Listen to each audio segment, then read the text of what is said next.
garage door needs some love. Okay, well, I'm back again, and this will be a totally new series. I've been wanting to get back into riding sport quads for a while, and this is actually a buddy of mine's 2005 LTZ400, and it's been sitting for, I think he said, 3 years out on his property, and I've had this thing for over 10 hours just cleaning this thing up and maintaining this thing.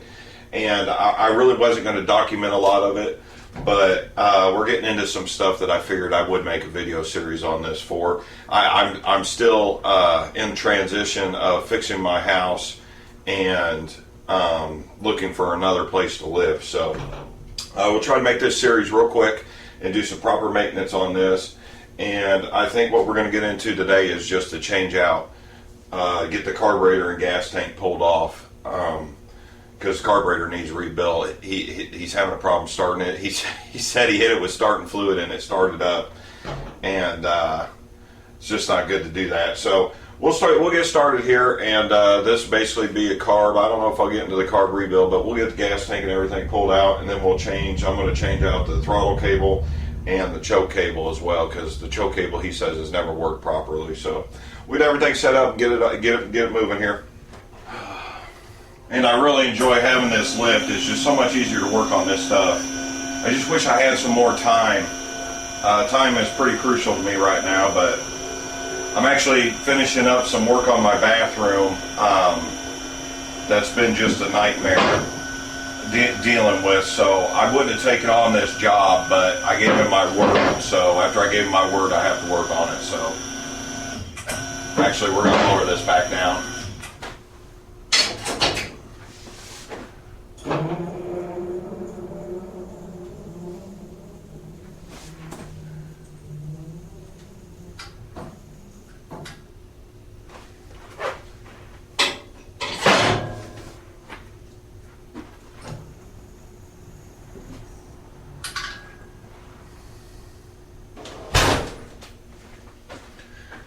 Okay, what we'll do first is, you know, these four-wheelers, when they're built, are extremely easy to work on. Not real enthused about this video, I'm sorry. It's been like 105 degrees out here with a heat index this week, and I'm videotaping this at almost 12:30 at night, and I'm not really in the best mood. But you know, you'll see on here that you just have two bolts on this gas tank on the back of it, and we're just going to remove these 2 bolts, and this gas tank will come out on this other side and get this all the lines unplugged to the carburetor.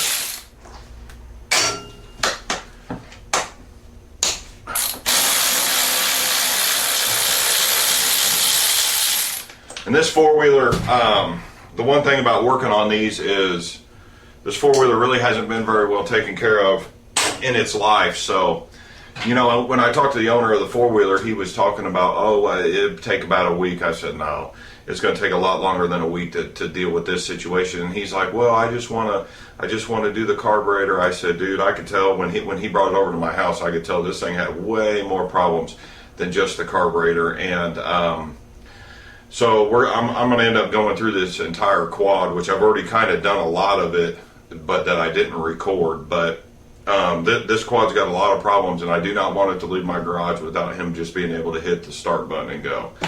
So he'd like to take him and his boy out to the local ATV park. So, you know, when you load all your other stuff up and you get out there to the ATV park, you really don't want to be working on stuff. You just want to go out there and enjoy yourself and have fun. So I'm going to get him to the point where he's not going to have to worry about it. But he did say, he did mention a few things to me that I'm a little worried about, and he remembered that there was fuel in here, and when he came back 2-3 years later, all the fuel was gone. Well, either you have a thief, or worst case scenario is it drained all the fuel down to the carburetor and right down the carburetor into the front cylinder, and hopefully the piston was in the right spot and it leaked out the exhaust and dried up, or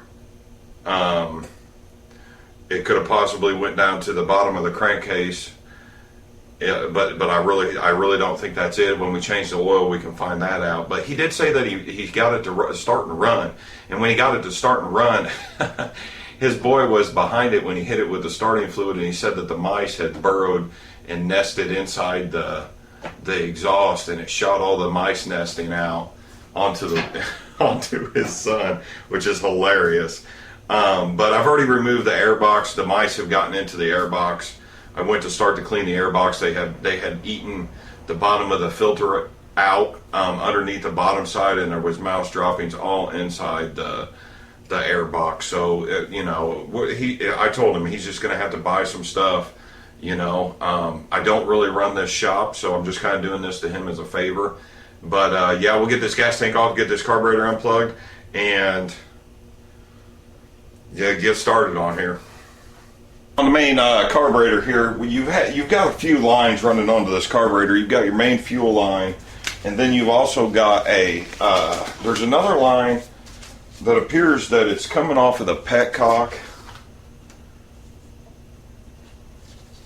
and I'm not 100% sure what that line is. I think that's a vacuum line, because I believe this is a diaphragm carburetor. I'm about 99% sure that this is a diaphragm type carburetor.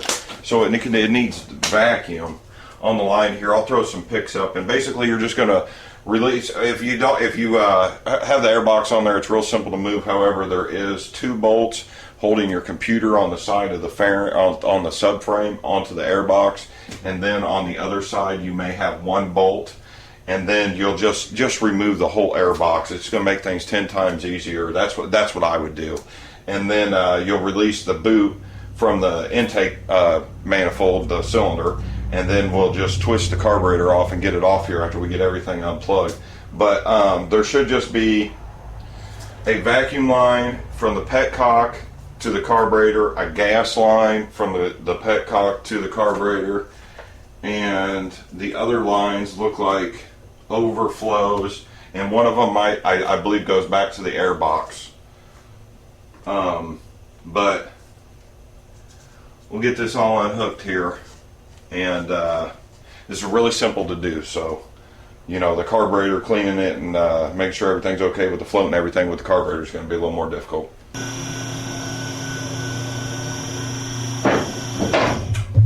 One other thing I will say, if you've ever worked on something that's been in a barn, farm equipment, mowers, lawn mowers, ATVs, UTVs, dirt bikes, old motorcycles that have been abandoned, and there's been mice and animals around those ATVs, you need to be very cautious on what you're touching, making sure everything's clean, not touching your face, not going and mechanicking and then eating some food, because you can get extremely ill from this. You don't know where these mice have been. You need to be very cautious here. But what we're going to do is we're going to unhook this gas tank and see if I can get this without this leaking. There'll be 2 clamps here. The vacuum hose doesn't have a clamp, but this main one going onto the carburetor, we'll remove that.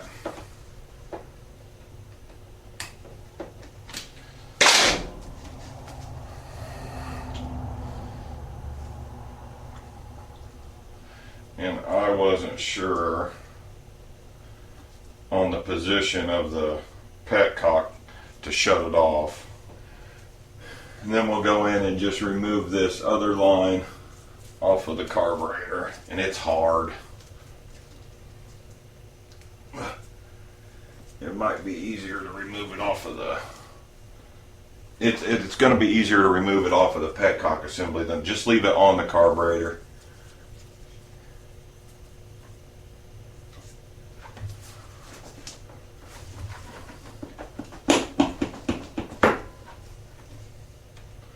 And then we'll just pull this gas tank off.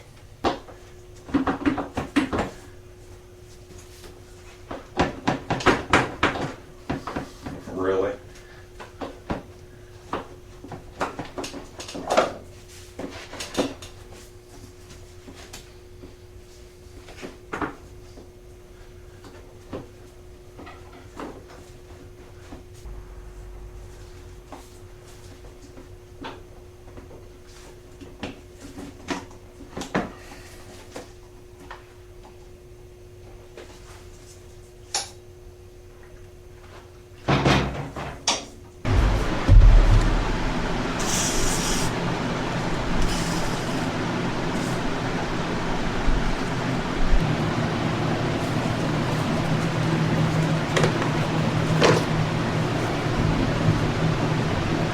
Now, I actually don't recommend doing this, but I'm not going to have any choice because this four-wheeler's been through so much mud and gunk that I can't get the screws undone. I'm going to have to use a power tool, and the chances of me screwing these screws up to where I can't remove them are very high, but I really don't have a choice to get to the throttle cable to disconnect it. So if I damage these, I'll have to tap them and get them out of there.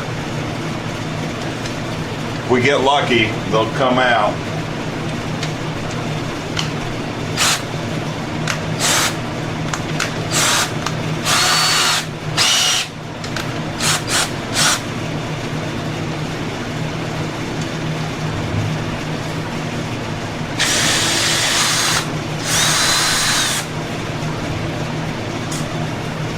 One. See if we get this other one. There's two.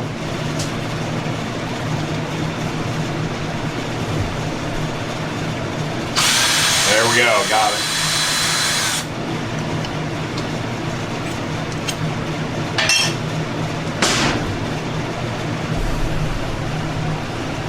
Okay, now we've got the cap off, and there'll be a little O-ring in there, you'll see that. And then what we'll have to do is I'll have to adjust this throttle cable to put some slack in it so we can pull this off of here. And there'll be an 8mm adjuster on the top of the carburetor, and what you want to do is you just go in and adjust that.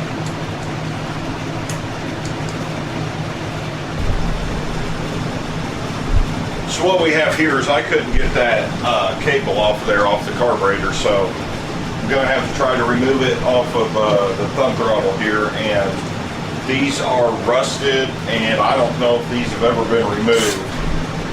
So we'll see what happens. There we go.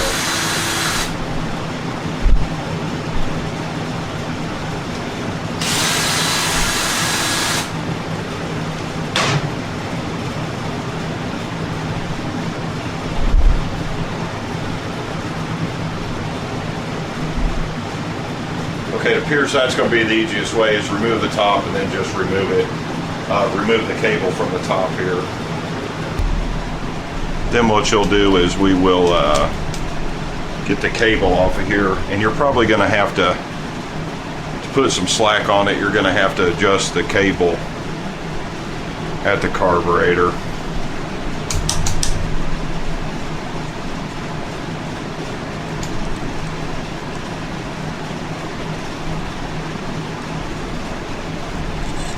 Don't lose this little rubber piece here, because you're going to have that. That's going to go back on the cable, and then you just remove it from the housing, and that'll give us our slack that I need down in the carburetor.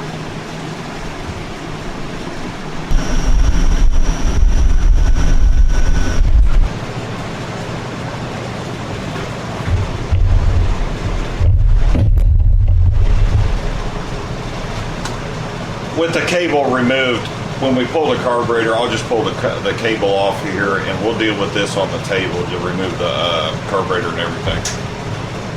So it'd just be a lot easier to just make sure you run this cable back the way it was run.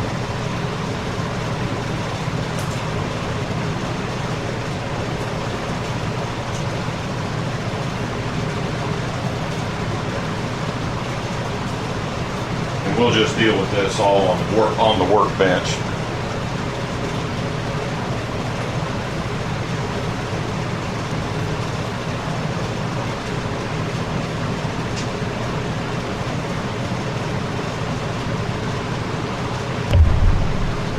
And I'll tell you what, that choke cable is so frayed and whatnot, I'm just going to clip it off. Don't really recommend that, but it'll save me about 10 minutes worth of work.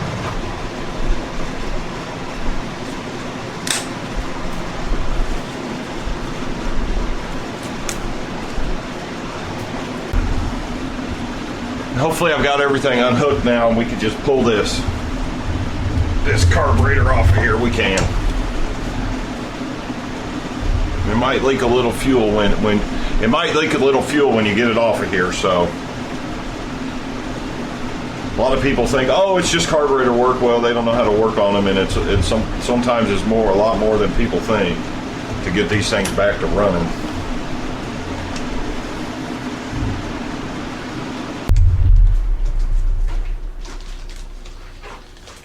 Okay, and actually that's going to conclude on the carburetor this week.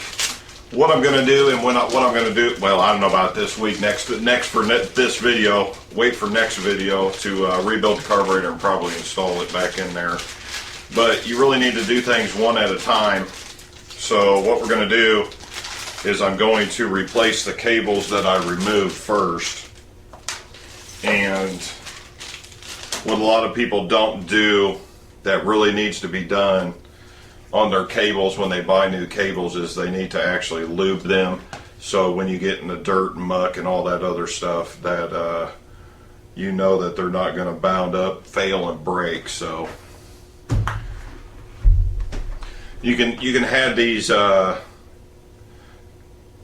cabler oilers, very reasonably priced, and what it does is it just goes around your cable and then you can oil your cable, and it's gonna make a mess.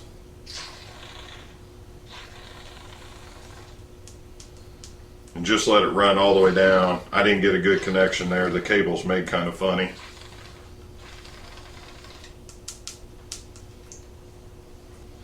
Same deal with the choke cable. Just gonna oil it up. It's really stiff. And just pump it full of fluid. It's gonna make a mess.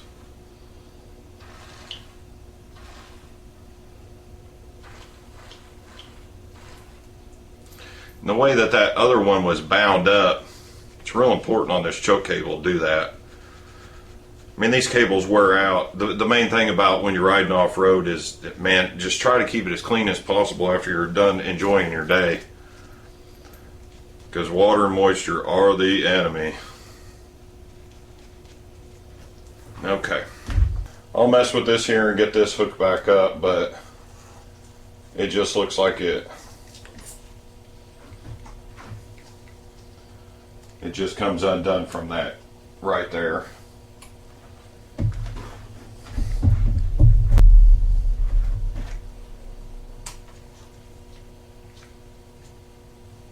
Just gonna electrical tape that back together. This right here tells me that there is something wrong with this switch,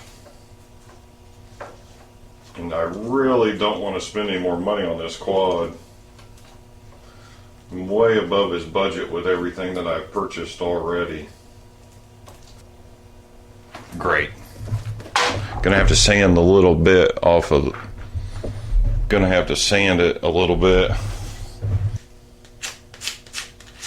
What this is when they do these lines, this little bit is lead, and this was almost the cheapest line. This was a Volar line off of eBay. The throttle cable was Motion Pro. Big fan of Motion Pro. Never having problems with Motion Pro. They were like $3 cheaper, and this is being done on a budget. So $3 here, $20 here, $14 here, all of a sudden adds up. But when your choke cable doesn't fit into your housing for $3, should have spent the extra money.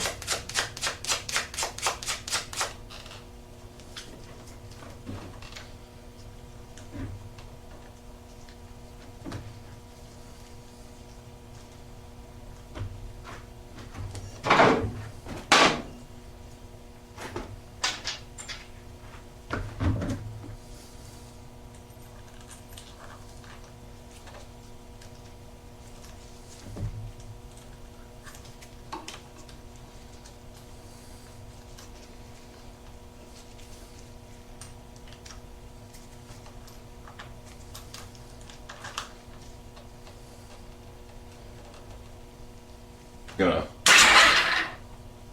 turn back over so you got electrical connection. That's gonna be pretty much it. Thanks for watching. You know, the videos aren't coming out as often as possible. The videos aren't coming out as much as they were. I'm trying to take my time. This project here will be my last project that I'm taking on for anybody else. I have got to get this Mill AR in here. It's my dream bike. I cleared out all my debt. I was finally able to find one and purchase one almost 6 to 8 months ago, and it just needs a fuel pump put in it, supposedly. So I'm going to rock and roll on this quad here and hopefully get this done pretty quick. And then we'll get that other bike on here, and it's just becoming a nightmare with fixing. It's more of prepping the house for sale than fixing it, because there's nothing really wrong with this house. This is such a small house, and the property that I'm on, when I bought it, I was working so much, 12, 14 hours a day, that I need someone to walk in the house, come into the house and be like, holy shit, this house is move-in ready. All the appliances are going with it. Everything's going with this house. And I just want them to come in and be able to move in, not work on it, and just purchase the house. So, yep, back to the four-wheeler next week. We'll get the carburetor cleaned up. I keep saying next week, but I'm not sure when it'll be. And then hopefully get this thing running, and then we'll go from there. I'm out of here. Don't forget to check my other videos.